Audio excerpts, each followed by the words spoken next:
Živijo, jaz sem Boštjan Ahbar in to je podcast podrobnosti 20 plus koliko, 2, 3, katera epizoda? Jordan.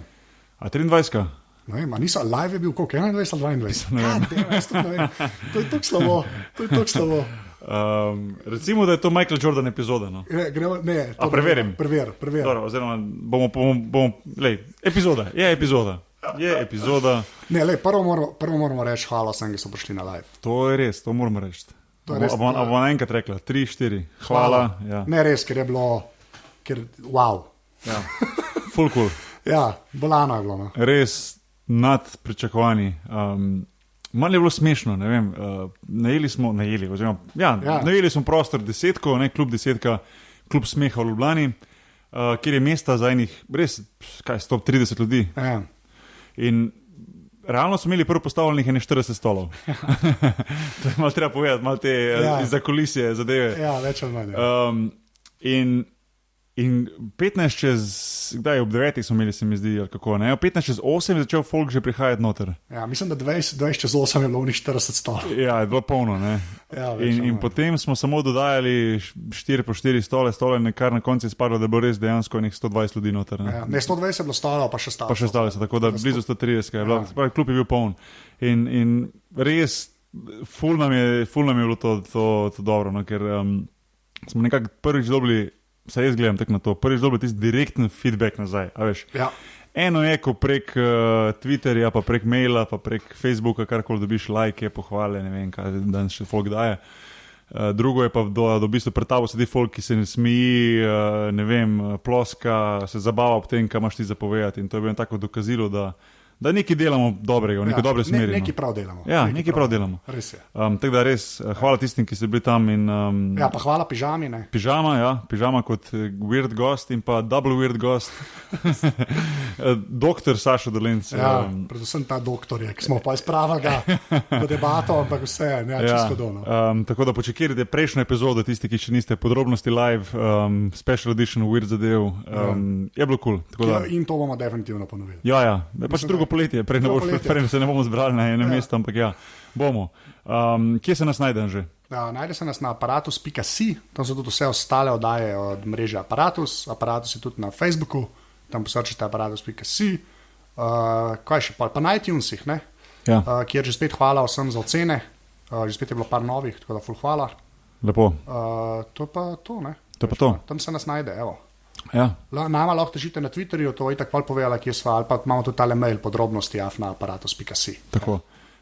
Lepo je res vedeti, da je vedno več folka, da se ta podcast scena razvija, kar je res.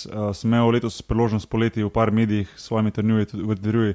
Ne sem to povedal, ampak sem bil vprašan o tem, kar me je ful presenetilo. Da nisem jaz, lahko še to povem, ampak prav da te res novinarji ljudje vprašajo, dej povej malo o tem. In to mi se mi zdelo ful cool, da smo spravili to na en tak nivo, kjer zdaj ljudje pač poznajo in dajte poslušati še naprej in pomagati pri tem, da se ta naša mreža še razvija naprej. To mu še povedal, ni samo podrobnosti podcast, ki ga dela, oziroma ki ga ima čez mreža Aparatus, zdaj še besede o tem, ker si tudi ostali podcasti zaslužijo vašo in našo pozornost. Ja, jaz pa pižama delava Glave, ki je pač o filmih in serijah in takrat, ko so Game of Thrones o Game of Thrones. Potem je še Upgrade, ker 2 fanta delata o tehnologiji, pa Filmflow, ki so 4 punce o filmu, pa Pivotiranje, ki so 3 modeli o basketu, pa Iglu Impro, ki so 3 modeli o improvizaciji. Vse pa so se neki modeli. Filmflow je zdaj kar malo zbalansiran. Sem slišal lepe pohvale za punce, tako da cool. Pa je pa še Timo Dopivc, ki pa bluzi ne dela, ampak on pa zdaj bolj sezone delo, ki ima zdaj le pauza, ki ima preveč nastopov. Čez poletje, je pa bolj stand-up komiki. Pa tvoj Aparatus. In pa moj Aparatus, kjer jaz delam intervjuje. Moram izpostaviti en podcast za Boštjano Videnškom zadnji. Je to bil to zadnji zdaj? Predzadnji. Ja, zadnji. Dajte poslušati, ker je en tak brutalno več pomenih besede. No. Zadanete tak podcast, res je bil cool. Človek, ki je preživel marsikaj, vojni dopisnik v bistvu. To mi je všeč pri podcastu, da ima človek čas, da se usede in pove, kar ima za povedati. Tam bi se dal še 16,000 stvari. Ja. Ampak to ne. To ne bi skozi doben drug šov televizijsko dajo, časopis vedel pa občutil to, ko zna človek povedati svojo zgodbo, kar je doživel pa videl. Ne? Da, kle se strinjam. Ja. Tako da, ja, pa še to, če lahko podprete aparatus, greste na aparatus.si/podpri, pač gre za prostovoljno donacijo, vse oddamo za opremo in za tele serverje in to. Tako da, ful hvala vni, ki ste že dali. Kot vidite, se nas dobro sliši, ne? To je, mislim, ne, to je to, ne? Ja. To je to. A ja, še ena stvar, majice. A ja, majica, ja, zdaj bo v bistvu konc. Ja, ampak ful hvala vsem, ki ste nabavili majice aparatus, ne? Ja. Full thanks. Ja, jaz imam eno tako osebno ful željo, da tisti, ki pač vam ni problem, dejte slikant, ko imate majico gor, pa dejte to na Twitter, bom jaz malo retweetal, pa aparatus, pa tako da malo ta community povečamo. Ja, to je res, ja. Ker ima majica en full cool napis na prvi strani, na sprednji strani. Se to, jaz sem tudi tako, rad bi videl te ljudi, ki so to kupali. Zdaj, se to, da vidimo te uvirdote zdaj. Ja. Legitimne že. Ja, točno to, ja. To bo to. Znači, nam je danes pa Chris Thomas, tisti, ki ste košarki, oziroma ki spremljate košarko, veste, kdo to je, tisti, ki ne, ga na hitro predstavim, to je ameriški trener, ki deluje tudi, oziroma sodeluje za slovensko reprezentanco, košarkarski trener, bil je pomočnik trenerja in skavt za Golden State Warriors, med drugim, zdaj je pomočnik in skavt in video koordinator, karkoli že to bo on objasnil, tudi v slovenski reprezentanci. Jaz sem ga spoznal lani med akcijo za Eurobasket tu v Sloveniji in je en full cool model, s katerim se da pogovarjati tako o košarke kot o drugih stvareh. Bo pa ta podcast v angleščini, sočasno smo štartali tudi The Details podcast, ki bo enkrat mesečno zunaj v angleščini, tako da od zdaj naprej se bo podcast podrobnosti na mreži aparatus bo enkrat bo slovenski, enkrat angleški, se pravi se bo menjavalo. Tako je zdaj nekako vizija za naprej. Tega tisti, ki ne znate angleško, jebi ga, bo potreba pač se pa naučiti, da bo se to poslušalo. To je to.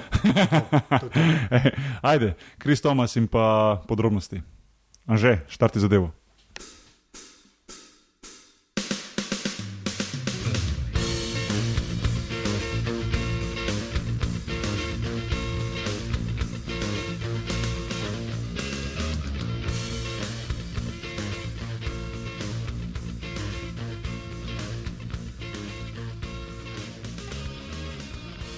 So before we start with Chris, I just want to say that podcasting has been a hobby of mine for a while, and it's something that I love to do in my free time. I don't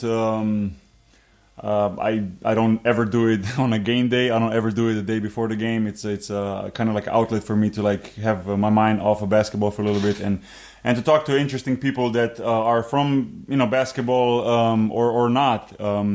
So I think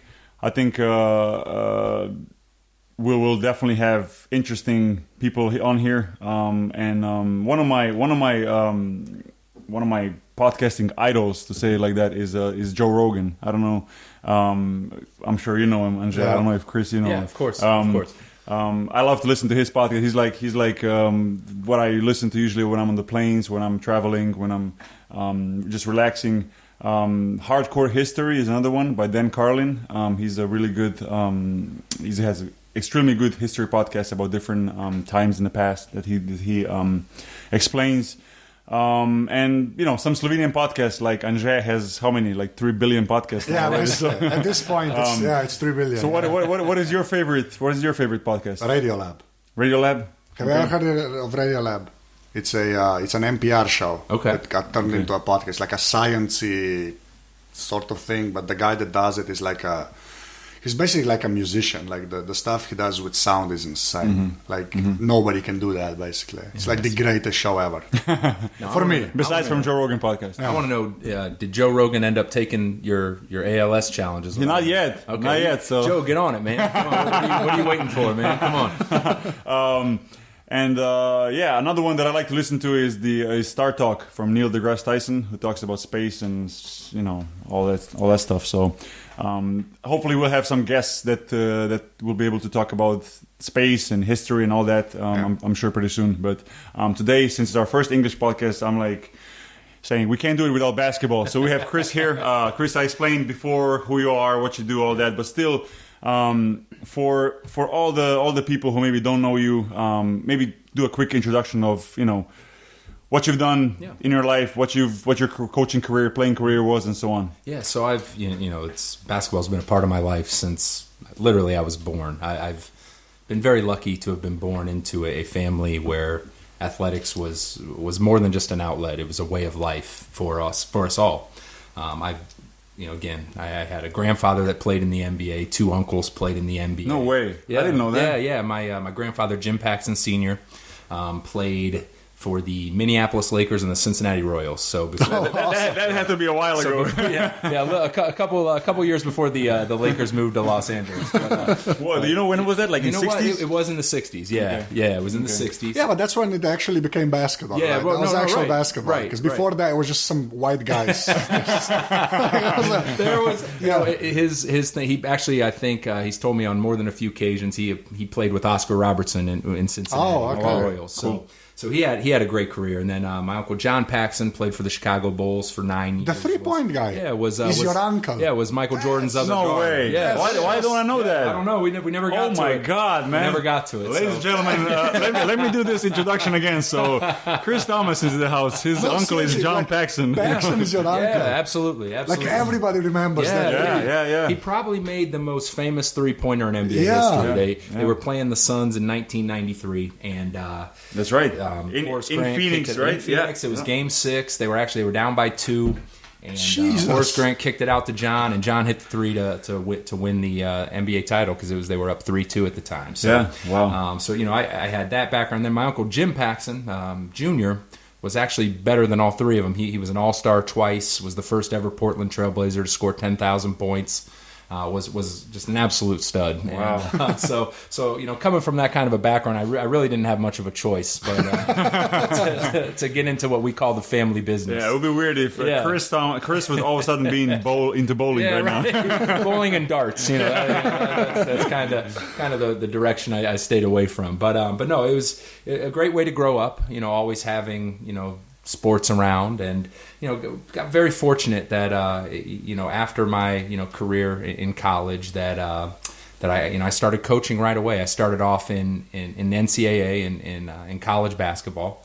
Kind of worked my way up. I started at some smaller schools, and then ended up at Miami University of Ohio, and had 2 amazing years there, and had 2 great teams that we played in the NCAA tournament, won our conference championship. And I worked for a tremendous man who unfortunately passed away 2 years ago, but definitely a coaching mentor to me, and someone that made the game a lot of fun. So was very lucky there. And I think my career has been just absolutely amazing because of the guys that I've worked with and worked for. And that's what's kind of kept me going. But from Miami, I got a chance to work for the Chicago Bulls, and as you guys can imagine how special that was for me, having mentioned that John played there, and it was neat walking into that facility every day and having that background and that history, and seeing those 6 trophies that when you walk in the door. It was a really neat experience. And then from there to get my job with the Golden State Warriors, and to work for Mark Jackson, who again, just one of the many guys that I've worked for, who I just honestly feel is like an older brother figure to me. I know Boki, you actually played with him. He was one of I played with him. He was my teammate in Houston, and actually he was a TV commentator for, I think, Yes Network when I was with the New Jersey Nets. Yes. So I saw him all the time. He was on the plane with us and everything. So I know him really well, and I can tell I can agree that he's a really, really nice dude. I called him last year when my first year here in Slovenia, and I mentioned you, and first thing he said was, "Oh, Boki's my man. Tell him I said hello." So again, Coach Jackson's just phenomenal, and unfortunately, this year, despite a 51-win season, the 3rd most wins in franchise history, That was weird. It was unfortunate, but first time in 22 years that we've taken the franchise to back-to-back playoff appearances. Really turned around the culture there, and it's all because of him. But unfortunately, he was let go, and it certainly wasn't because of our play. There was a lot of other things that kind of went into that, but we'll all land on our feet, and everything's going to be great for us because Mark, he's got enough faith for all of us. He's also a pastor. He has his own church in LA. Wow. Yeah. So Mark's got enough direct lines to upstairs that we're all going to be all right. So it was an unfortunate experience, but it only opens the door for our next opportunity. So really looking forward to that, and can't wait to see what happens.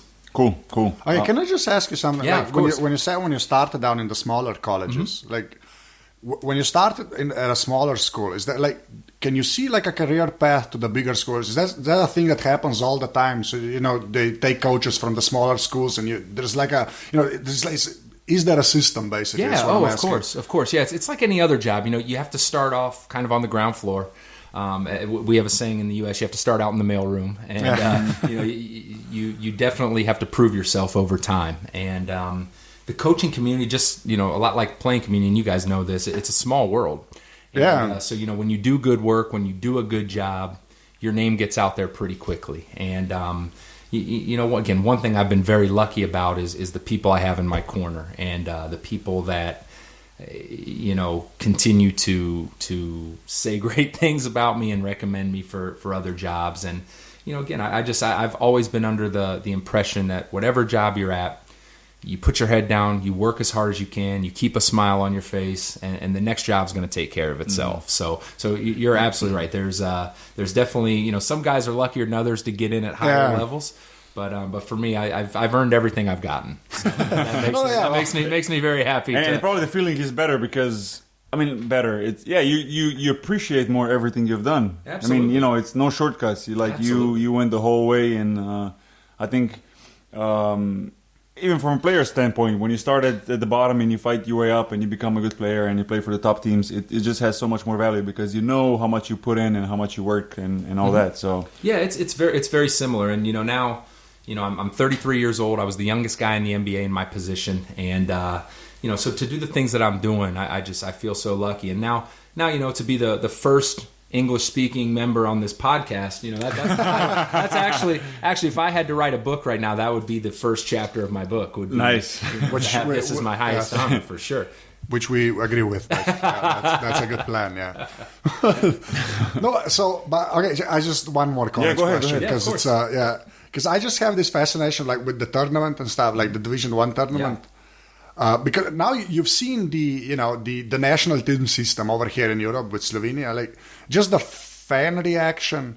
If you can just I don't know, a comparison is kind of a douchey word, but still. No, it's it's actually I said this last year after the last game. I have not witnessed fan support like we had here last year. I think you're talking about in Slovenia for Eurobasket 2013. Yeah. It was an experience like I've never had before. Yes, there are similarities to the NCAA tournament because I think the one thing I always try to tell people is in college, the reason why there are so many passionate college fans is because there are 20,000 people that go to these colleges. So on any given year you'll have 5,000, 6,000, 7,000 new alumni that are always going to love their school, that are always going to be passionate fans, no matter whether it's American football or basketball. It doesn't matter. When they're on TV, they're going to root. So there's more of a connection because you physically went to school there. You drank at those bars. You have amazing friends that came from there. You remember certain classes you took, all those things. So you have these amazing memories about your college experience. And college in the U.S. is just it's incredible. I was lucky to get out of there in 4 years with the amount of fun that I had. But those 4 years I'll never forget. And I'll root for. I went to the University of Dayton. That team will forever be. That's your team. That's my team. Man. Come on. We went to the Elite Eight this year, which was a huge run, and I was the biggest fan in the world at that point. I still remember. I landed in Oakland. I was coming back to be with the team, and we beat Ohio State in the first round, which was huge because they're also another Ohio team, and they've always been thought of as the school in Ohio. And we beat them, and I was going nuts. I was in my rental car driving to the practice facility. I stopped the car on the highway. I started hitting the horn. It was great. So that's why there's so much passion in college sports, is because all these people have a affinity for the school that they went to. And so there's naturally going to be 6,000 fans coming out of all these places every year, and so that's why the college tournament is so crazy. But being here, again, the love for your country, the patriotism you feel for your group of guys that are representing you, it's a pretty similar thing. And so not a douchey word at all. There's a lot of really good comparisons to both. Okay. Yeah, but you grew up. You said you grew up in Ohio. Yes. Okay. Grew up, born and raised in Dayton, Ohio.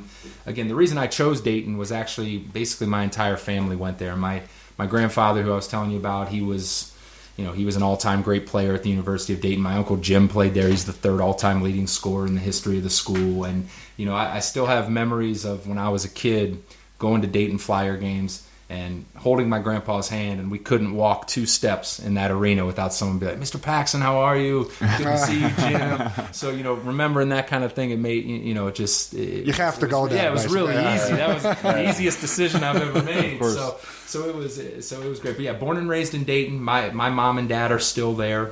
I have 2 younger brothers. I have an 20 and a 16-year-old brother. And I have 3 sisters, and so 2 of my sisters are still around, and my 2 younger brothers are still sort of in the area. So Dayton's still home for me, and it always will be. But you probably don't have much time to go home. I mean, I imagine like with basketball schedule and basketball work that you do. Yeah. I mean, it's got to be crazy, right? Yeah, it's hard. I still, I had a place in Phoenix, Arizona, and so whenever I'd have, a couple days off, if ever, I would try to get there just because, I couldn't be home there much either. But right before I came over to Slovenia, I spent a whole month in Dayton, and it was the first time I'd spent that long. Oh, okay. Really anywhere, to be honest with you. But it was great, to reconnect with friends and to have my family all there. But no, during the season, it's like it's like a whirlwind. You're in a different city almost every day, and especially with my job as the advanced scout with the Warriors, it was. What does that mean? Because I think like everybody, just has an idea of what that is. But what's your day like? Basically, it's my day is. There's no such thing as a typical day. But my days, I'll give you like a typical week. I'll be in Boston, Detroit, Dallas, Phoenix, Houston, Milwaukee, and then Chicago. I mean, that's a boom, boom, boom, boom, boom. 7 days, 7 cities on most weeks. My job as an advanced scout is to essentially prepare the team against every opponent that we're going to play. So all 29 of our opponents, all 82 of our games, I write our scouting reports, I do our game plans. It's like putting a puzzle together on each individual team, just trying to figure out the best ways to win every single night. I write countless numbers of scouting reports and personnel reports, and I just pray that our guys read them every once in a while. You guys know that. I'm sure you guys are guilty of maybe not reading every report. But I actually saw some in your room last year for Eurobasket. I actually saw the binder basically. It's a thick thing. It's not like a small. I just got back. Just landed from watching Australia and Mexico play. Those are our first 2 opponents in the World Cup coming up, and. It's funny because I attack it the same way as I do in the NBA, and the only difference is just that each team doesn't run as many plays. So it's easier. I mean, imagine it's a little easier. Yeah. It's certainly still trying to get the essence of a team and describe it in a clear and concise way that all of our players can understand. So there's still challenges about it, of course, and. Only seeing these teams 2 or 3 times, I'm a hell of a lot more familiar with what the LA Clippers are going to do. I can walk into a Clippers game and feel like I could probably do a report before I watch them. But so, watching Australia, seeing some guys for the first time in 4 or 5 years, before they were draft eligible and things like that. But it's definitely a little bit easier, doing it here just because of the smaller number of plays that teams run. But still, it's definitely very important to go see the game live, right? Instead of just getting a tape or DVD or whatever and watch it. You can do both, but for me, and I don't know if I'm sure you remember this from last year, but my job on the bench when I'm with the team, when I hear a play call, I'm able to tell you guys exactly what's going to happen before they run it. So last year, if Boki would hear a team say fist up or something, I could say.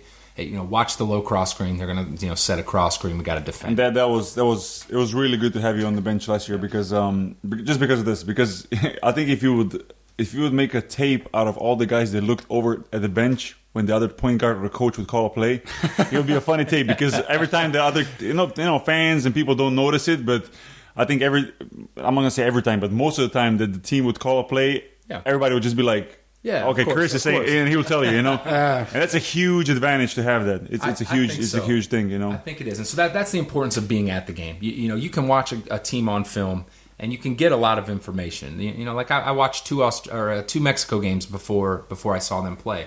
I was able to draw out the plays in my program and have them ready to go, but it's easy to know what they're going to do, but it's a whole nother thing when I know when they call a play what they're going to do. Oh yeah, right, you know. So when again, if I hear something, I'm able to tell you guys what's going to happen before it even happens, and that's where the value comes in of being there and seeing it live and spending time. You know, it's a very important job, and it's something again. I just when I dive into something, I go 100% into it, no matter what it is. And so, like I said, I attack the national team coaching just like I do in the NBA. But when you say like in the NBA, so you're basically always traveling ahead of the team, right? That's correct. Yes. That's I was, we had some circumstances this year where I was pulled off the road to be a full time with the team. Kind of right around the All-Star break. So I still had my advanced responsibilities, and I added a lot of additional assistant coaching responsibilities, but. The previous 5 seasons that I've done this, the year before that I saw 158 games live.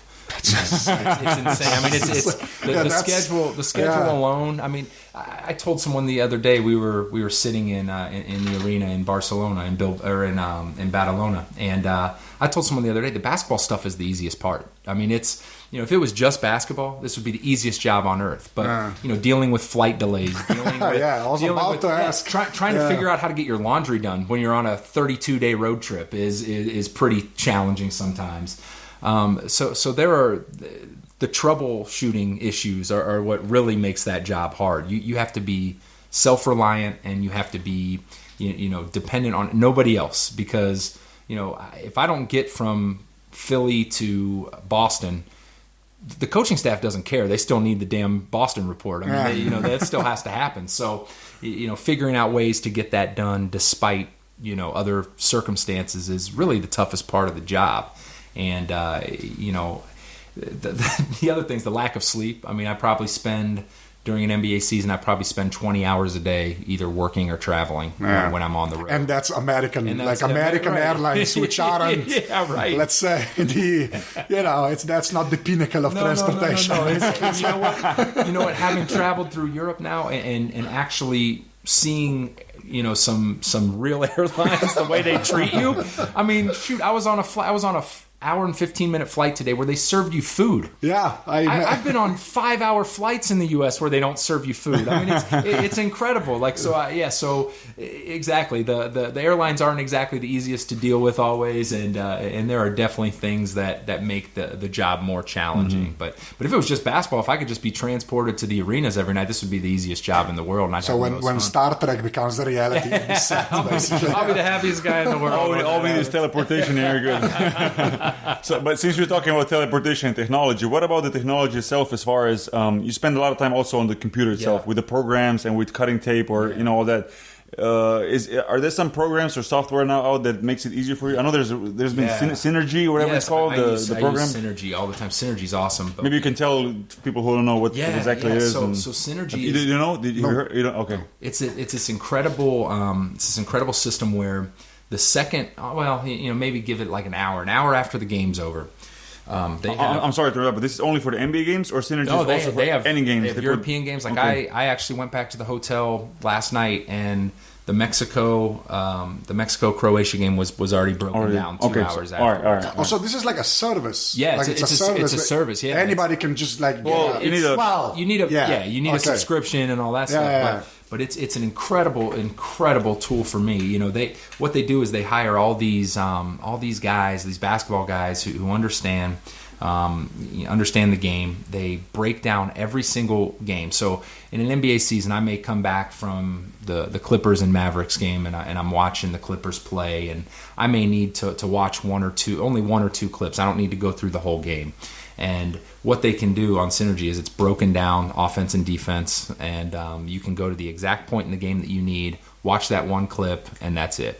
Okay. So I don't have to download an entire. I don't have to wait for an hour to download a whole game. But besides from that, it's also individual, right? Absolutely. For all the players, Absolutely. you know, like labels. left drive, right drive, 3-point shot, you know, whatever, you know, assists, rebound, all the stuff. Yeah, they put labels on everything. You can click on one button and they could show you every single pick and roll that took place in that game. You could click on one button. And it's like a couple of hours after the game's over. Like one or 2 hours after the game's over, it's ready to go. Insane. Yeah, it's phenomenal. That's a big program that I use. I also the other big program I use is called Fast Draw and Fast Scout. And what it is, it allows me to draw the plays out. And, you know, it's a big difference. And you guys know this. When you get a paper in front of you that's drawn out in pencil or pen versus, you know, a PDF file with lines that look right and passes and cuts and, you know, dribbles and stuff like that. It's just it makes it look good. It makes it easier for the players to understand what was going on. When it doesn't look like a Rorschach test. Correct, exactly. That's exactly right. It just looks a lot cleaner.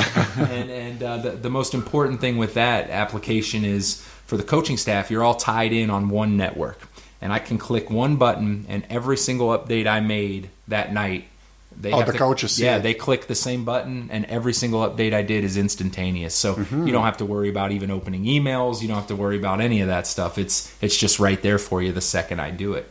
So that's a really nice thing too. So I spend a ton of time, you know, with those three systems in my work. Yeah, but see, with the video stuff, right? Because in America, like at least the NBA guys and the college stuff, at least Division One, you have like 17,000 cameras right, Yes. in every arena. Yes. And like over here in Europe, even for the EuroLeague guys, if there's like 4 of them, that's basically like that's you know, like, but there is a difference, right? Oh, it's huge. It's I mean, huge. like the angles you can get in course. America must be way better than in Europe, right? It's pretty. It's obviously it's high tech. I mean, it's big time money. It's But I would imagine that coaches most of the time spend only on a side view. Well, or not, like, just a typical view when you just see the whole half of the court. Or I think we actually use a lot of times. We just use the actual broadcasts of the games. We never listen to the broadcasters. Ever. We don't want to know what the hell they're saying. We don't. We don't. It's on mute. It's on mute. And we actually a lot of times don't want to know what they're saying. We actually we had some problems last year with some visitors, broadcasters.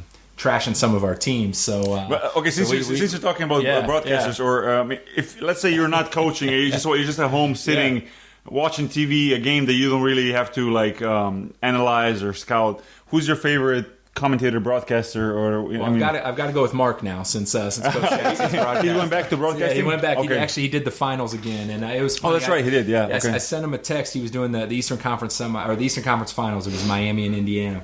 I sent him a text midway during the game. I said he's so good. He has all these sayings that everybody loves, and I just wrote him a text. I said, "Man, it's like riding a bike." You're better than that. I mean, he says he does stuff like that.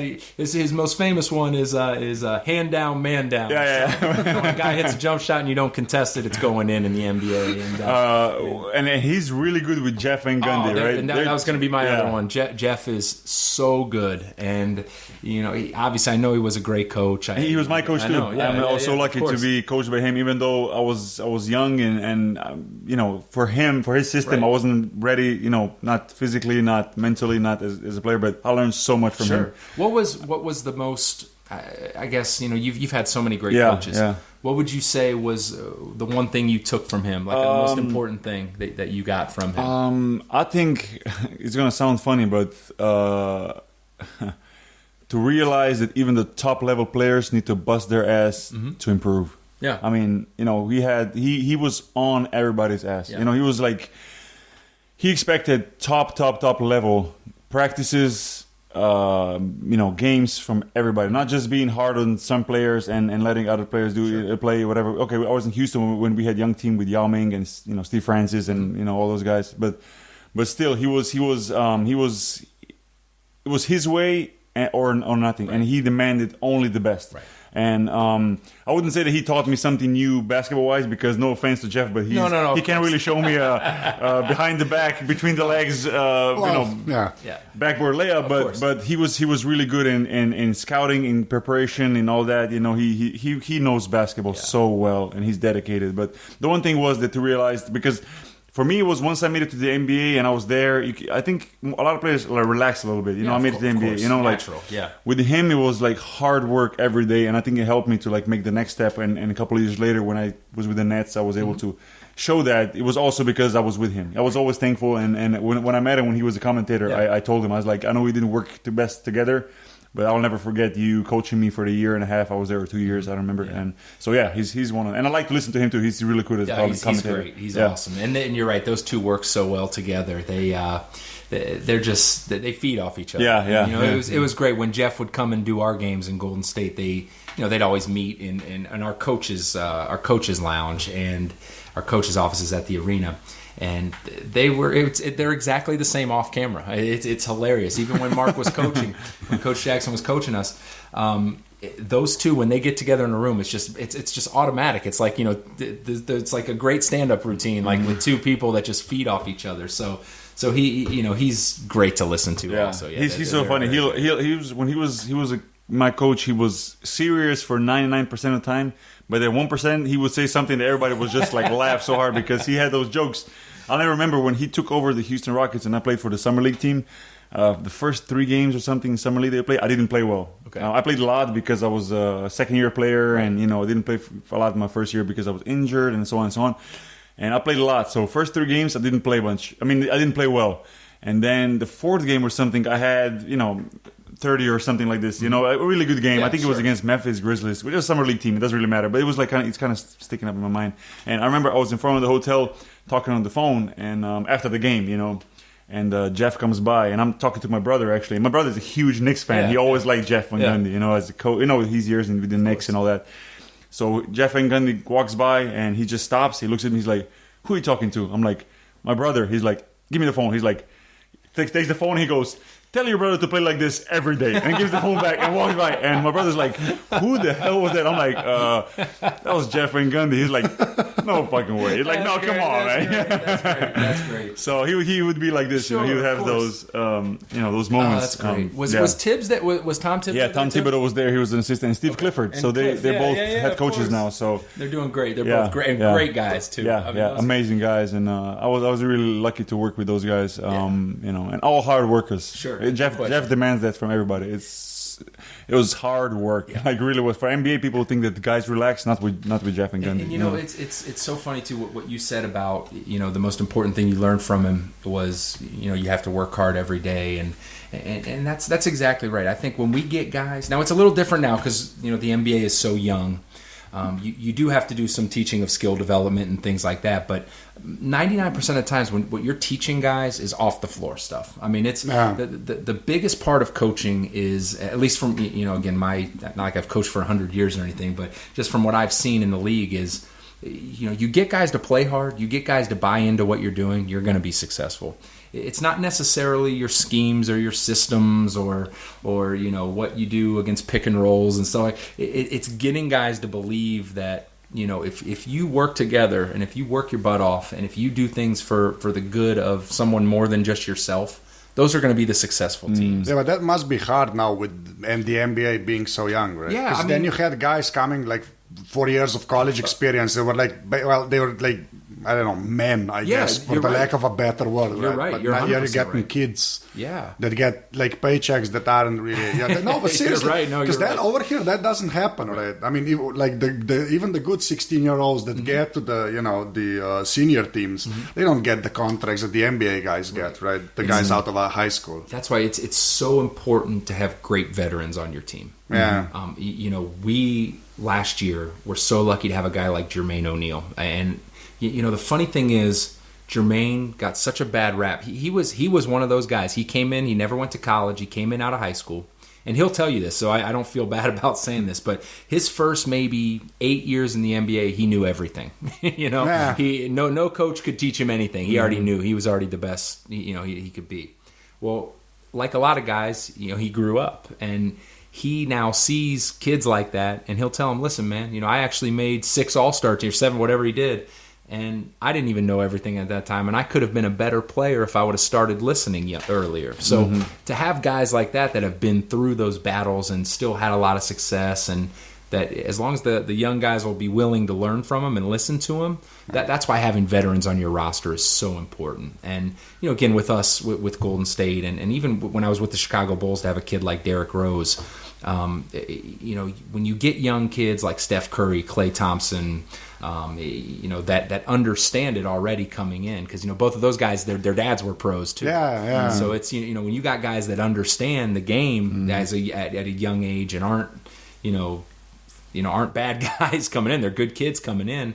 That's a huge help too, and that's where all your college scouts and your European scouts, getting these guys in. Again, 99% of it isn't what they do on the court.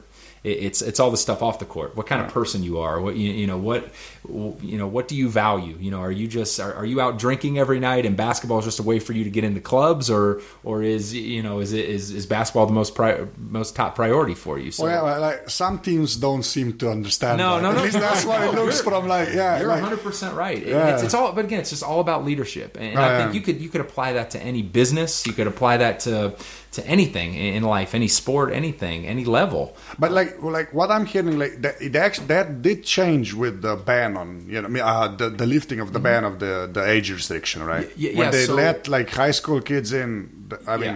It was a big help. It was, because you now have at least guys coming in with 1 year of major college basketball, most of them, and in that 1 year, again, I grew up the most my first year away from home, my first year in college, having to fend for myself. Even though I was still technically in the same city that I was from, it was still, you can't go home to mommy and daddy every day now. So it's good for these guys to get away from that, and to, in a lot of cases, to have really good college coaches teach them and prepare them. So it's definitely been a help. But again, I would love to see it go to 2 years. I think if it went to 2 years, it would be even better, because now you'll have guys that, again, working in college, I worked for this man named Charlie Coles, who he would be a perfect guy to have on a podcast. But like I said, unfortunately, he passed away last summer. But he had all these sayings, and we would sign a freshman that would be really good, and Charlie would tell them, in the first month, hey, time to unpack your bags, just meaning you're here now. And you're going to listen to me, and I'm going to teach you the right way to do things. So unpack your bags, take your high school Letterman jacket off, and you're now in college. And so I think a lot of these guys that know they're one and done, guys like Andrew Wiggins, who was just the number one pick in the draft. Who knows if he even unpacked his bag, really? Because he knew he was going to be in the pros. But you go to school for 2 years, and you've got to listen to someone for 2 years. You'll get even better. But that second year is also it gives you a goal, basically. Because if you can just burn every bridge if you know you're going to be there for 1 year. You can at least wait till the second year to burn those bridges. Yeah, basically. But at least you have 1 summer in between, right? You're 100% right. Now you can just flip everybody off and leave, basically. At the end of the year. No, but seriously, you're 100% right. That must make a difference. I think it would. Another guy that I was lucky to have was this kid named Jarrett Jack, who probably not the most famous guy in the world, but he's in Cleveland now, right? Yeah, he got traded to Brooklyn this year. But okay. Jarrett's one of my favorite all-time players I've ever had. Jarrett left college early, but I think he went 2 years. But he went back, and he went back every summer to go to school, and he worked hard at it. He could only take a few credit hours every summer, but he got his degree last summer. Awesome. So but he went for 2 years, so he was even farther on track than a kid that just went for 1 year. So there's so many benefits for the 2 years. Because I think one thing Jared understood was as we say in America, it's probably a famous saying everywhere, but the air comes out of the basketball at some point in time. What are you going to do when it's all done? And Jarrett now has a degree from Georgia Tech University, which is a very highly thought of school in the U.S. He now has a business degree from Georgia Tech. So he's got a lot of money that he's made in his career, and now he's going to have. But as far as plan B's go, that's a good one. Yeah, no, of course, that's a good one. Yeah. Most guys don't have plan A's, to be completely honest with you. So the fact that you can add a second one is I saw the ESPN Broke documentary. Crazy. That is just it's sad. It's sad. Yeah, but I saw that the NBA is okay. Yeah. Basically, in the NFL, that's just it's embarrassing a little bit. to know that so many guys just don't protect themselves against, you know, I can understand making a bad business deal or, you know, a bad real estate deal or something, but the stuff that those guys were blowing their money on was insane. It was crazy. And, you know, you just, but it's, I mean, I've seen it because I lived, I mean, I've been there. I lived it. It's weird to understand when if you don't experience it. It's easier for people to say, "Oh, he's so stupid. He didn't." You know, like I'm sure there's some guys that are not the smartest guys, but it can happen to anybody. You know, I'm trying to say that because it's like a fog in front of your face. You know, you don't think about it because you don't understand the numbers. You know, the numbers. You know, because you think, "Oh, it's so much money," and you think it's enough. And once that checks stop coming in, you know, all the money you still gotta be paying, all the, you know, whatever child support is, whatever, boom, boom, boom, those bills continue. Absolutely. You know what I mean? And then it just goes down, and goes down quickly because once the money is still flowing in, you can keep the balance up and it's fine, you know. And while you're playing and while you're enjoying the game, and you just don't think about it because it's just so fun. It's so fun. Yeah. I'll take care of it tomorrow. I'll take care of it next year. You know, it's like. And then it stops like boom, you know, like at once, you know. Yeah. And I've been, you know, first my couple of years in the NBA, I wasn't thinking about nothing either, and I wasn't spending money like this. Right. But at the same time, I wasn't worried about it. I think more of in my 4th, 5th year, 6th year when I was there, I started realizing, okay, I got to start like making plans. I got to know what I have, you know what I got to do to be okay. And I think, you know, that's the direction I went into. But yeah, for first 2-3 years, my first rookie contract, I had. If you ask me at one point in time how much money was my bank account, I wouldn't have any idea. No idea. Because you have people that take care of it, and you know you're like, oh, I can call this guy, find out, but you're just too young. Things happen too fast. Basketball is on your mind all the time. And then imagine you're like 18. Yeah, no, exactly. You're right. You know, right. So that's just keep your mind on track. It must be like. I guess that's where the veterans, absolutely. If you're open to that, that must be a big help. And you know the other thing too, they do this. It's called the Rookie Symposium. Did you have? Rookie Transition Program. Yeah. And they have guys come in and speak about things like. Now again, are you willing to listen? Are you willing to listen? Yeah. I think that should be. I think if people are. We're going, you know, if there's going to be some rookies or players who've done it, maybe they're going to disagree with me, but I don't think it was enough. I think it should be done more. Yeah. I think they should have, you know, for rookies, maybe in the first All-Star break, mandatory meeting again, you know, to go through it again. Like just for first couple of years, I think they're the most important. That's where you should be like, almost like hypnotized into their minds, like, you know, take care of this. Just like every 2 weeks, calm down. Because I know for me, because I know how it was. Because I know how it was for me. Let me tell you, the rookie transition program is when you get drafted, or whatever. Before the beginning of your first season, NBA season, you got to go. We were in Jersey, I think it was. It's something. It's like a hotel or a convention center or whatever, where all the rookies come, and for like a couple of days, you have this business meetings.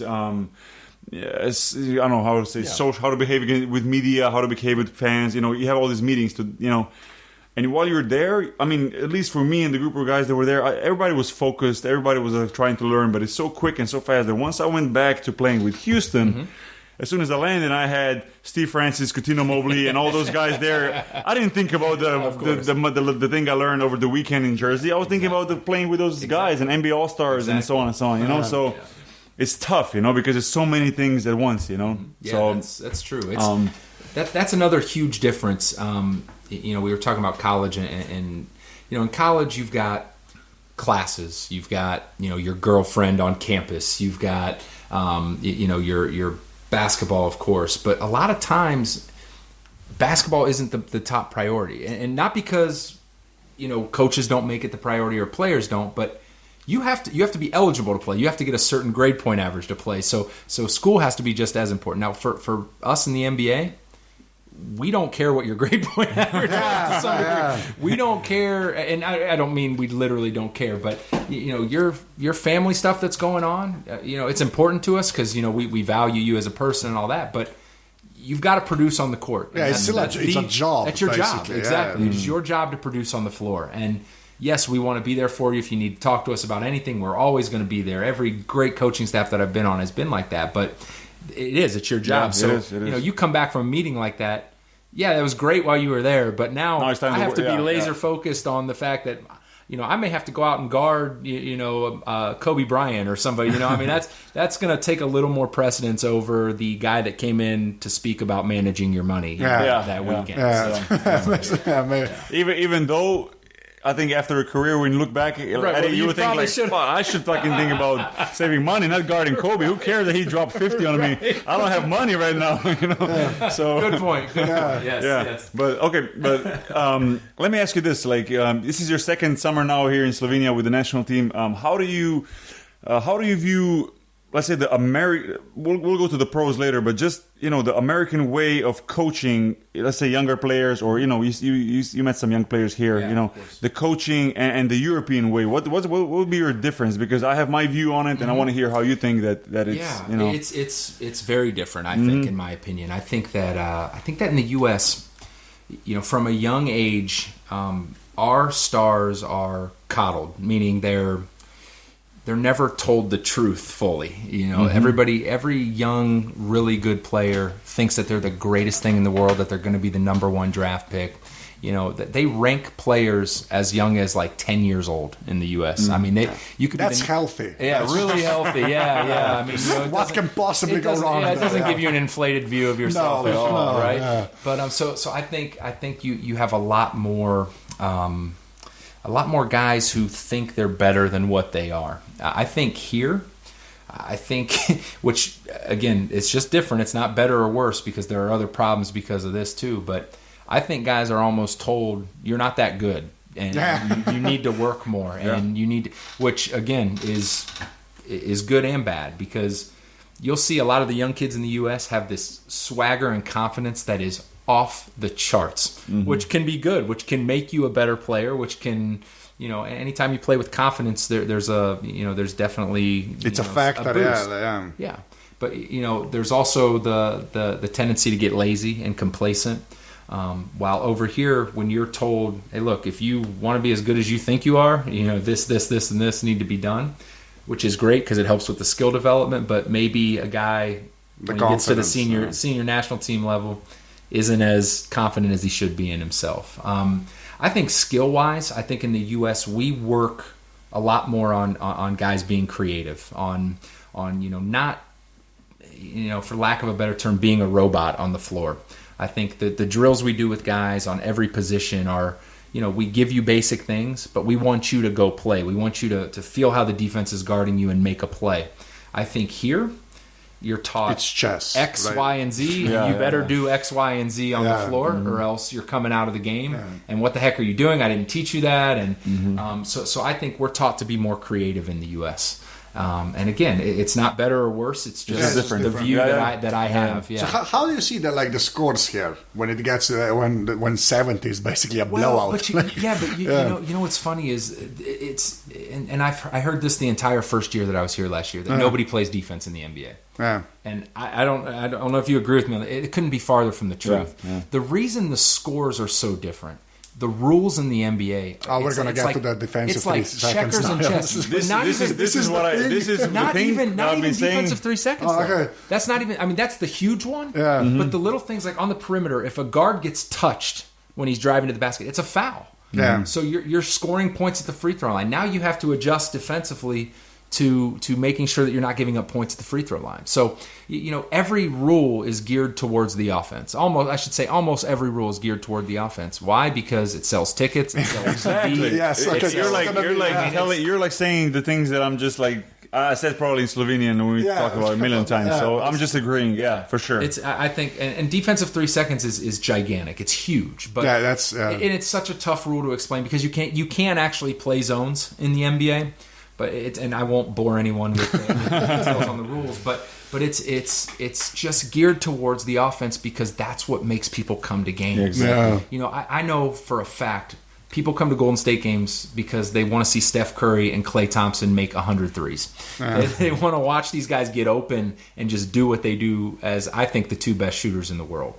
And if the reason why we were successful is because we were the third we were third in the NBA in defensive field goal percentage. But fans don't know that. That's not what they don't come to watch us defend and then get defensive rebounds, which are the two most important categories, I think, in the NBA. They come because Steph may have 50, because Clay might make 10 threes, and which is great. And I love it too, because it makes every game enjoyable to watch. I love watching Blake Griffin just rip the rim off, and DeAndre Jordan, his teammate, catch lobs all day and dunk over Brandon Knight. I don't know if you guys see. I'm sure you saw it. I was at that game actually. It was one of the most amazing dunks I've ever seen. But things like that make the NBA fun. It's made it such a global game because you can show those highlights, and it's that's all I watch basically. I just watch the short 2-minute cut-ups of the game, of course, where it looks that everybody just makes everything. Right.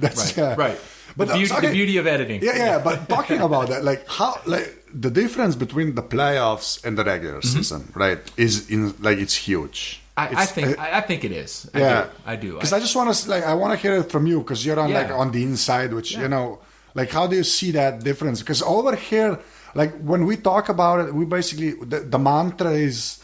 Yeah, which the playoffs actually matter. Everything before that is televised practices, basically. Yeah, I mean, I won't go that far. Okay. Yeah, I know. Yeah, but that's what I'm asking. Here's my thing, too. Because, again, I heard this a lot last year as well. And it's true. The playoffs are a completely different animal. It's not the same thing. Just the intensity goes up so... it's overnight it switches. I played with guys who had great regular season, but once the playoffs started, it was like a different dude walked into the gym, they pucker up, I mean, it's I mean, either they were, they couldn't handle the pressure, or their game just went to a completely different level. You're 100% right, and it's funny because the preparation is so different too, and you know that. But it's little. I get asked a heck of a lot more questions during the playoffs than I do during the regular season. Oh yeah, I bet. Yeah, I've got guys coming up to me. Hey, CT, what's the again? I forgot the difference between thumb down and thumb side. What's the so little questions like that are certainly more prevalent.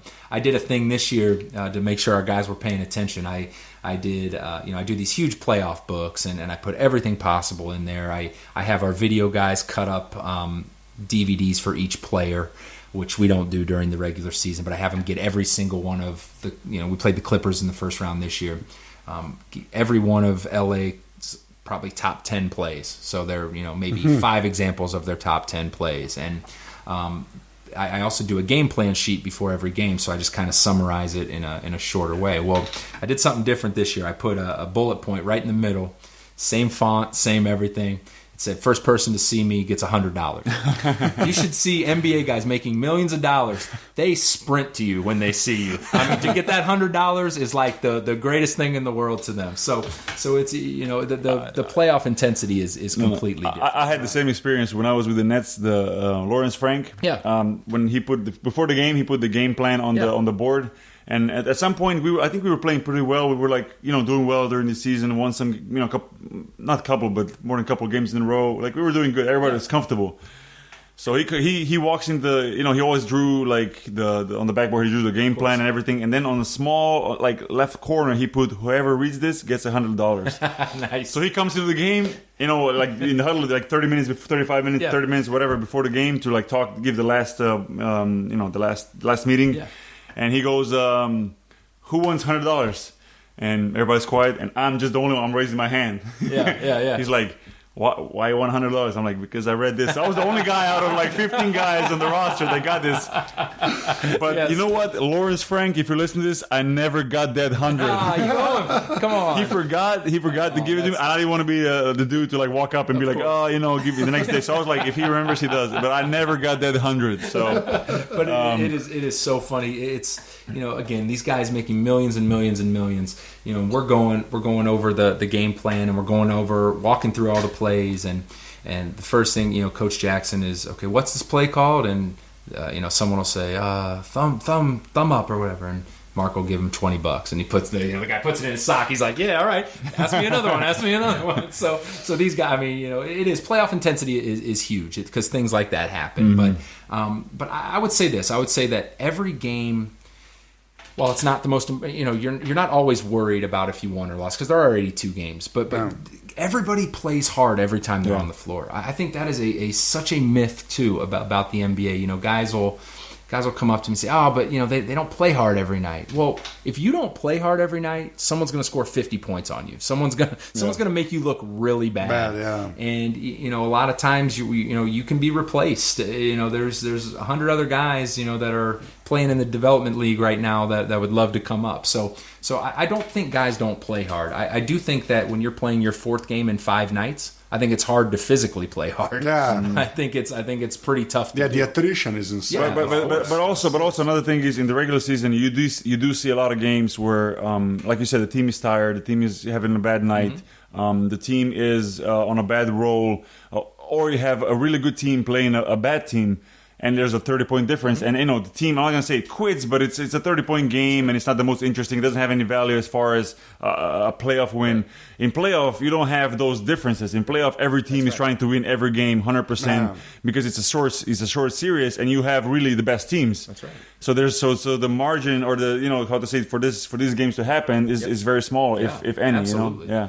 Absolutely. And I think that's the other huge difference. You're playing the best of the best in the playoffs too. So, again, every game is nationally televised in the playoffs too. That's another huge thing. I know. Oh right, yeah, because it's all ABC. It's all ESPN. You forget that because the regular season games you can be on a local network basically. Yeah. Exactly. Yeah. So it's you also don't want to look bad on national TV. Yeah. That's a big deal in America. It's a huge deal. The biggest probably.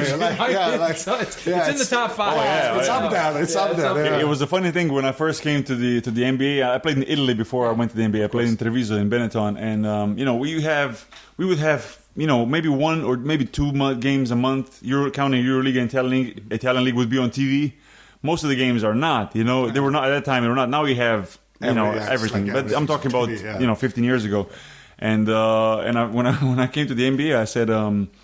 So which games are going to be on TV? Because my girlfriend at the time was with me, or my parents, or whatever.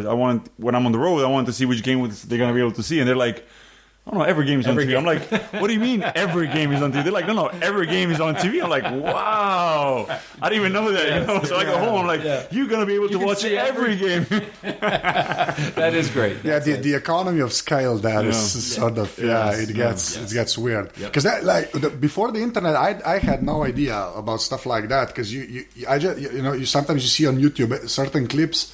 And it's like 2 commentators that I've never, just some local affiliate of like K7XY Fox in Cincinnati. It's just some weird people you've never seen. That's right. It's just somebody pulls a clip and puts it online.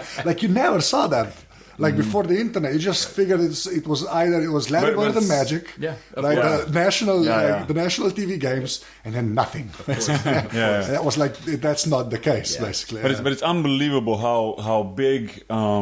If you look at all the media around the NBA, it's gigantic. It's unbelievable how many TV stations, local TV stations, national TV, international media, radios. Now you have all the web pages, newspapers. It's unbelievable. Especially at the playoffs. I imagine finals, All-Star games, all this. It's like absolutely. It's amazing. It's a who's who. It really is. There are reporters now. There are maybe 2 or 3 big reporters now who are actually like rock stars. They're like Simmons. Bill Simmons is one of them. There's a guy named Adrian Wojnarowski who breaks every story in the NBA. His contacts are just insane. He's on Twitter, right? Yeah. He's got like 2.2 million. No, I'm just kidding. But he's got so many followers on Twitter. It's unreal. But he's so good at his job. And a lot of those guys, the really good ones, are just so good.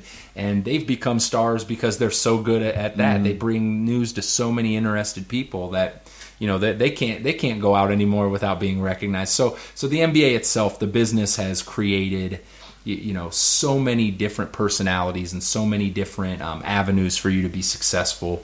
And would you say that NFL is still much bigger? Much bigger still. I would say probably double at least. Double. Yeah. I just it's I don't know. I think the main reason why is number one. So they play on Sundays every week. Yeah. So every week on Sunday in the fall and in the winter there's going to be a football game. basketball, you might play on a Tuesday, Thursday, Friday, Saturday, Monday. So there's not always, you have to know the schedule to really want to follow. Yeah, but Sunday night football, Sunday night football, Monday night football, Monday afternoon, Sunday afternoons. It's there. It's there.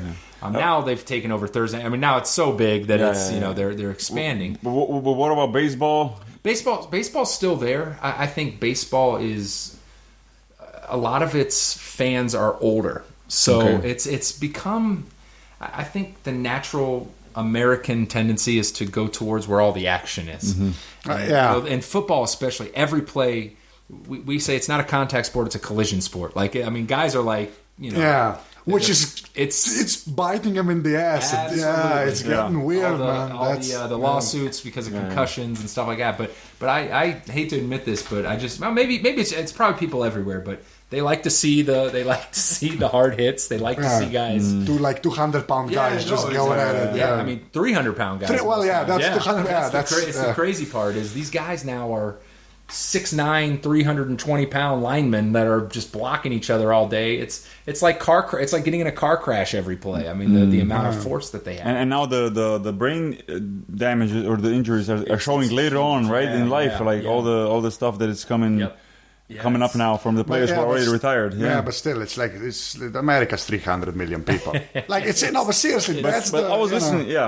But I was listening to I don't know if I was reading about it or watching a documentary or listening to a podcast that were talking about it. But anyways, they were saying how rugby, the European, English, whatever sport that is somewhat similar to. I mean, as far as you gotta. Right. You have to catch the ball and you run. And guys trying to run you down. They were saying, they play with no helmets. Right. They were saying that it's actually safer to play with no helmets. Yeah, really? Because they don't have the impact that you have with helmets because the helmet protects the head. Right.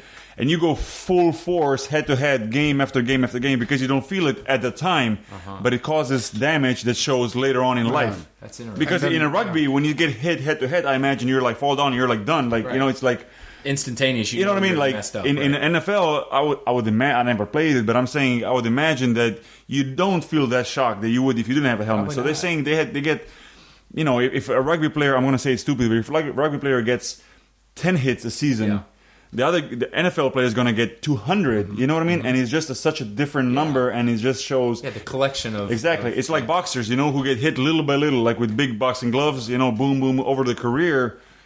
Yep. It causes it's going to leave a mark. and it shows towards the end of the career or after the career. Yeah, exactly.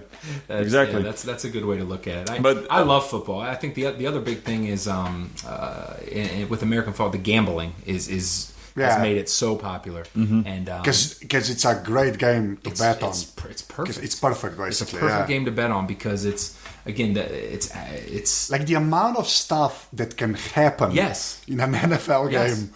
I don't know. Like maybe baseball gets close. I think. Well, what's the betting? What can you bet on when you bet? You can bet anything. Actually, it's crazy. Like I have actually. So we have the summer league in Las Vegas, and obviously Las Vegas. That's all it is. They will open lines of. So they will have odds of teams winning the Super Bowl as early as like the day after the Super Bowl's over. I mean it's up in the summertime. Like why? What are these degenerates doing out here, man? But it's you can bet. I've heard people betting on in the Super Bowl who wins the coin toss. I've heard what the score is going to be at the end of the first quarter. Who scores first? What player scores first? Is it going to be a pass to the first player or a run? Yeah. And then on the individual plays and stuff like that, they're going to run this and this and this. And then which side they go to. Yeah, and because it's such a precision sport, you can actually... Well, you can... All the gamblers think they can, but they think they can predict most of it, right? Because over here is the same with soccer, I guess, our football. You can also bet on the coin toss, but after that is basically the first guy that scores, maybe the yellow card and the red card, and that's pretty much it. Now that I remember, now that you said this, that actually the people who bet that they think they have a system is the weirdest thing is when they bet on the roulette. Yeah, I mean, you know what I mean? You have people actually in casinos. I mean, I've seen them that have a notebook and are writing down numbers. Really? Yeah, and I thought that was like the weirdest thing ever. Like I was in Vegas once, and I saw it, and I asked the dude, I'm like, dude, what are these people doing? He's like, they're writing down numbers because they actually think there's a system to it. Wow. I'm like, how can there be a system to a roulette? You know? I don't understand. I've never understood gambling. I would much rather have $20 in my pocket than potentially $200. I don't get it. I don't understand. The potentially is the operative. Yeah, that's right. I always say, you've been to Vegas. Have you ever been? No. So Vegas is just full of these gigantic, elaborate hotels. Those hotels did not build themselves because people won there. Those hotels are built because you come and lose all your money. And then you hear about the no clocks on the walls. No, nothing. I mean, no, clean never. air pumped in. Like it's you could accidentally walk outside. It could be a week later. I mean, you wouldn't. They bring drinks to the table, food even snacks. Whatever. Yeah. It's crazy. It's crazy. It is. But one thing, we mentioned baseball. The funny thing, when I was in Houston, I used to go to a lot of baseball games. I enjoyed watching baseball live. I thought it was interesting, and I quickly understood the way how the rules and all that. I think it's a great game to watch, and Europeans find it boring. I actually liked it, but the funny thing was when one of the first games I went to, I thought it was going to be my last. Was because right in front of me there was a father and a son. The kid was like 5 or maybe 6 years old, and the son was next to him, maybe a 40-year-old dude. Uh-huh. Both, you could tell that dad was a die-hard baseball Houston Astros fan, whatever, you know. So he was trying to, I guess, teach his son what to watch and what to do. But the way he did it was horrible because all he was saying was, look at the ball, look at the ball, look at the ball. Look at the ball. Look at the ball. And he was saying, look at the ball for 3 hours nonstop. Yeah. I thought that was the weirdest thing I ever seen in my life. I was like, a healthy father-son. Yeah, the son was sitting there eating the popcorn and eating the hot dog and whatever. And he was like, look at the ball. That kid never came back to it. Look at the ball.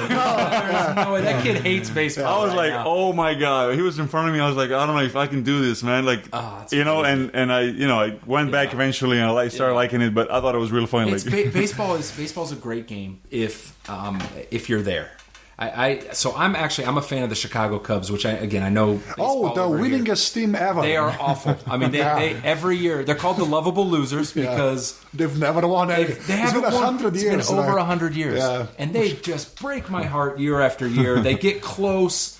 There was a thing year 2005, 2004. I can't remember the exact year. It happened so much. They all run together. But we were up in the eighth inning, and all we had to do was finish the Marlins out. There was a guy, one of this fans named Steve Bartman. I don't know if you guys have ever heard this story before. Oh, the guy that caught the first row. The guy that caught the ball. Oh, he reached over. I remember that. All Moises Alou had to do was, if this guy wouldn't have reached his hands out, we would have caught the ball. Nothing would have ever happened. We would have won the series. We would have played in the World Series. We had a great team that year. We would have probably won the World Series because the Marlins won it that year. This dude reached his hands out and grabbed the ball, and everything went to hell from there. We lost that game. We lost the game 7, and we haven't even been close since. But at Wrigley Field, it's like a religious experience going there. And my 3 years with the Bulls, I saw at least in those 3 summers, I probably saw at least 75, 80 games. There's something about being outside in great weather with a great cold beer in your hand.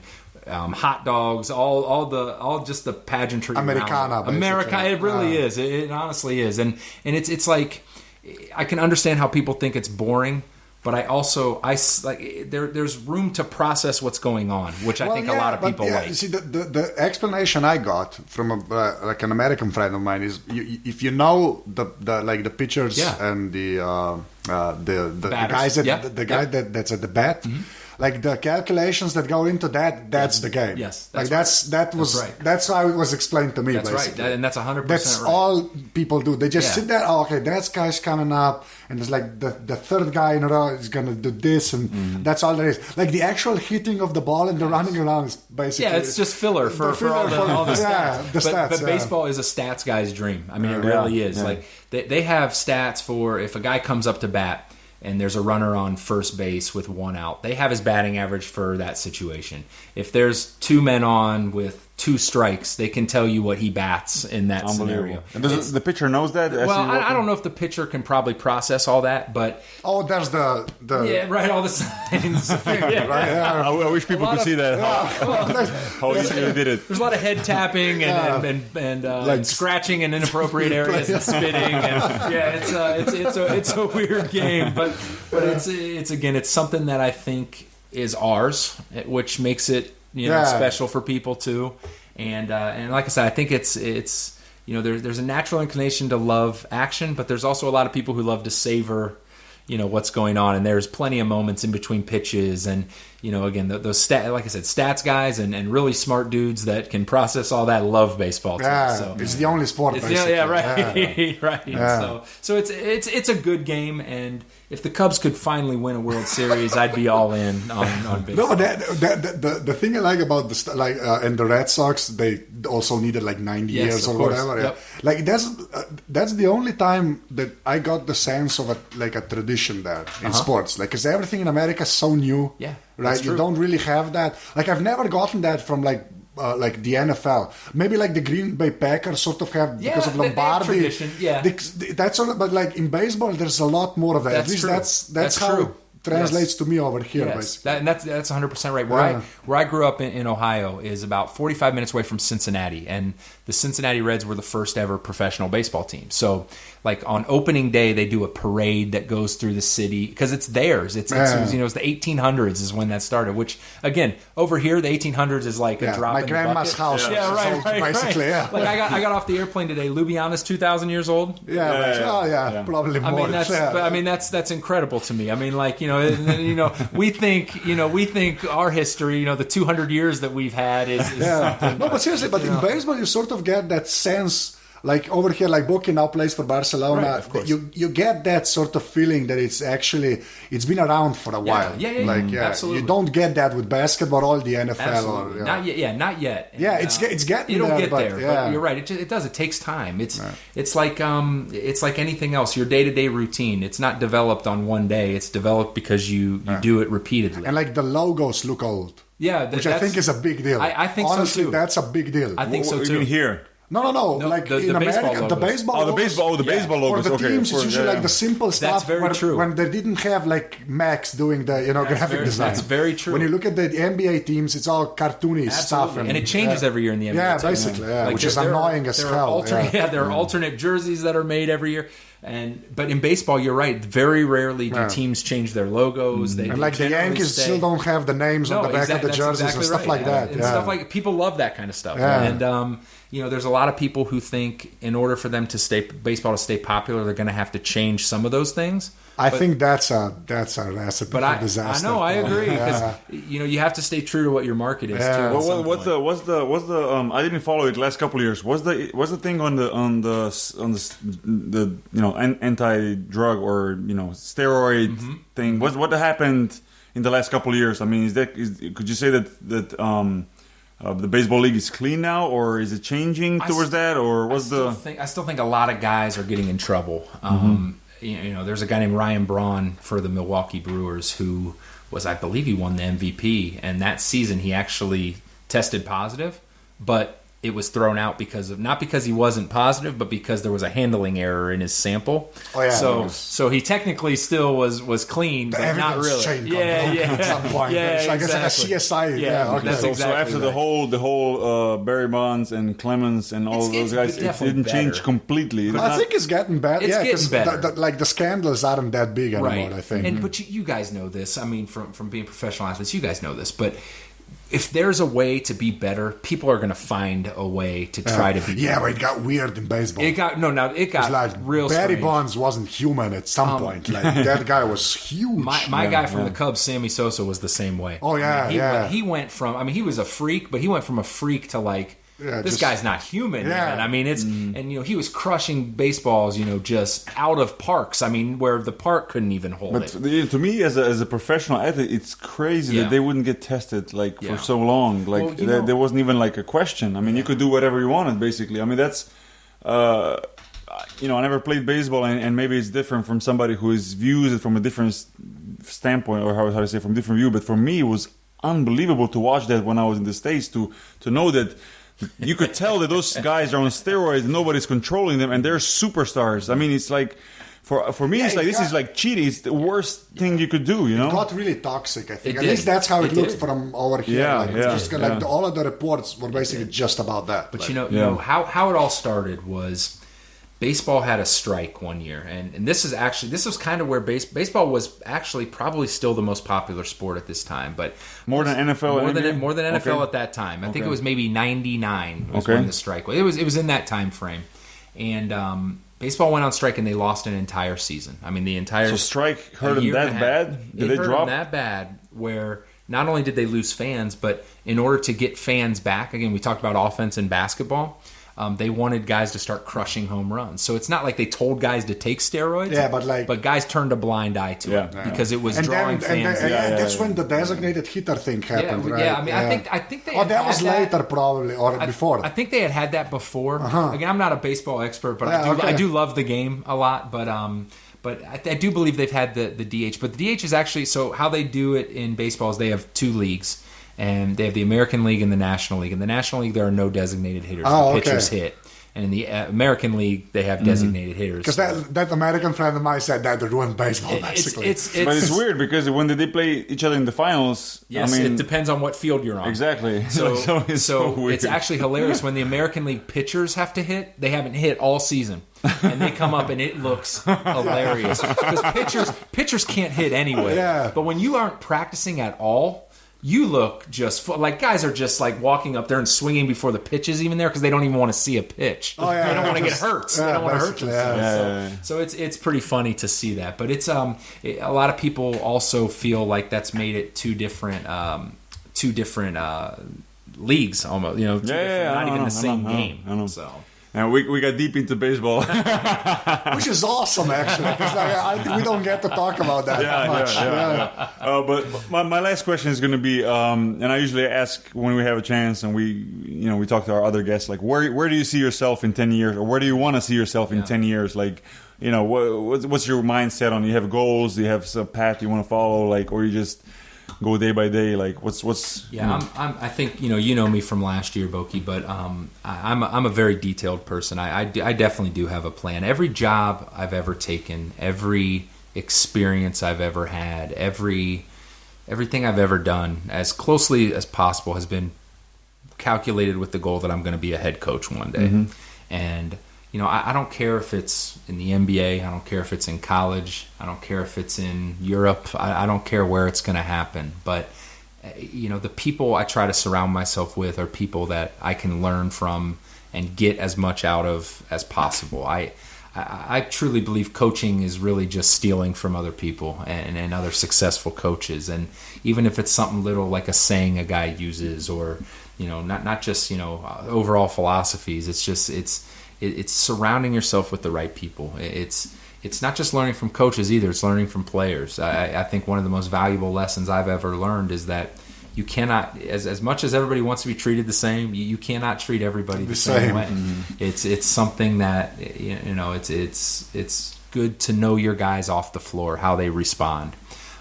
Again, I know I've talked a lot about Coach Jackson, but he's just meant so much to me in my career and my development.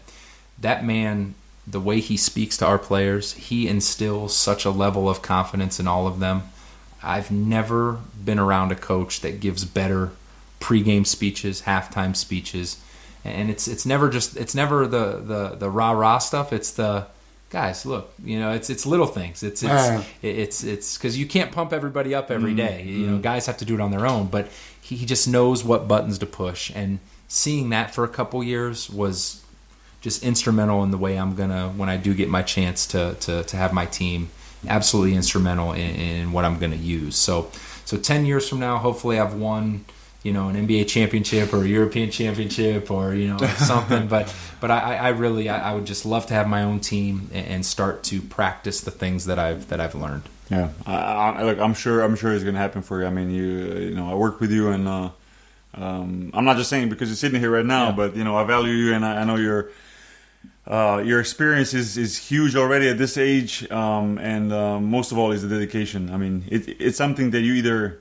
have, and it's honest, or you don't. Like, you can't fake it, the dedication, you know, and you definitely have that. So, you know, good luck to you, and I'm sure we'll see you on a sidelines pretty soon with a tie and giving directions to players. And I just have one wish for you: the Cubs winning something. Because that has to stop. Because it's like it's a thing now. Absolutely. To just watch them lose. Now, the city of Chicago would shut down. It would probably be the biggest celebration of any championship in the history of sports if they could. I imagine 100 years is a long time. That's like they've got a lot of pent up, celebration. There's like people that are dead now that used to watch it. You know what I mean? Like, of course. Yes. That's weird. That's just weird.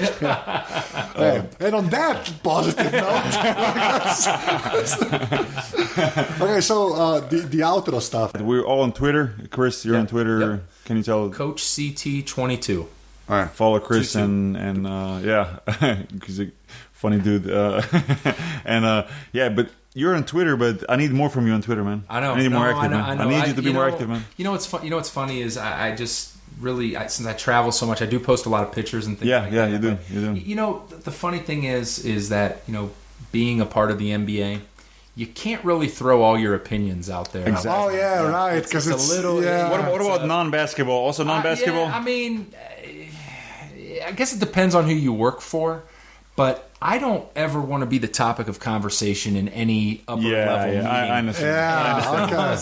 So for me, I mean, I think I post some good stuff. Mainly Twitter and Facebook and Instagram for me are ways to keep track of my two little brothers and for them to keep track of me. They're my two best friends in the world. I can't even begin to describe the amount of what they mean to me. But and again, they're 20 and 16, so they're all over that. I mean, every one of their thoughts, every one of their thoughts is posted on there, which is fine. But I can't quite delve into the areas that I'd like to go into sometimes, but because I do have real strong opinions about certain things. But I love it. I think Twitter and just the social networking is phenomenal. I mean, you can get it connects people for sure. Man, it's amazing. And he's verified now. Yeah, no, I know. Hey, big time. That's congrats. That's big. Yeah, that's huge. As big as it gets on Twitter, I think. That's it. It is. Boki? At Boki Nachbar. So that's it. That's pretty much it. Look for the blue check mark. The verified account. But thanks everybody for listening, and thanks for rating us on iTunes and sharing our podcast on Twitter, Facebook, whatever. Thanks a lot. And Chris, thanks for showing up. For sure. Thank you for having me. Hey, and good luck at the World Championship with the Slovenian national team. I won't be playing, but I'll be pulling for you. we wish you were playing. We have to end on that. That's a good one. Yeah. But trust me, we all understand, and it's what you have to do what's best for you. And listen, you've done so many amazing things for this country and for all the people here that have cheered for you. And you scored over 1,000 points in your national team career. Yeah. I mean, it's been amazing. good. It was neat last year hearing them cheer for you, and it was really cool. I love that. It was easier to end on that note of the career. You know what I mean? It was the best moment. So let's not spend time on talking about this. No, I got you. That's it. I'm gonna count us down, and then we just say bye, basically. Okay, so 3, 2, 1, bye.